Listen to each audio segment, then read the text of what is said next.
Okay, so hey everyone. So this mom story is about how my older sisters and me managed to collectively ruin our Korean mother's life in the span of one weekend. Okay, so to start with, and this is all information I found out after the fact. On Thursday, my oldest sister Olivia, who's had straight A's since the womb, went to one of the most selective colleges in the country, got into all top 5 law schools in the country with scholarships. She called home one weekend and said, "Mom, I'm going to turn down Harvard and go to University of Chicago so I can study social work." So that was phase 1. On Friday, my sister Annie called home and said, "Mom, I'm going to turn down those job interview offers I got from the CIA and move to Japan to teach English."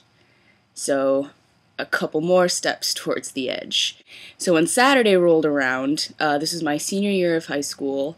I just gotten word back on my college admissions. I had no idea that my older sisters had broken that news to my mother already. So stupidly, I went up to my mother and said, "Mom, I'm going to turn down all of the East Coast schools I got into so I can go to the University of Southern California and study film."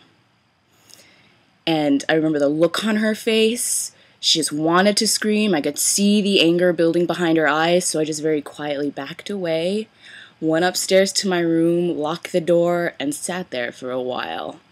The first floor I remember was dead silent for what felt like hours. Even our dog, who's typically a spaz, just knew not to make any noise. And then I remember hearing the garage door open. You know, my dad pulled in the car coming home from work. The garage door closed. And as soon as his footsteps made their way into the kitchen, "Ah, what are we going to do? They're ruining their life. What are we going to do? What are we going to do? No! No! What are we going to do? Why we fail? We fail.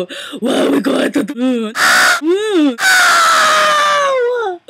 And after about a half hour of that, my dad knocked on my door and said that dinner was ready.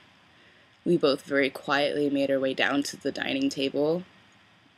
And, of course, I had to sit right across from my mother. And, you know, I guess they had talked about it. My dad told her not to freak out. But she was just watching me, just bearing down on me with her eyes. And, like, you know, she was trying to keep it all in, but she couldn't. So, like, every time she took a bite, it was so forced. And I had to, like, keep myself on check to make sure she wouldn't pitch something at me. So she'd, like, scoop something up and be like,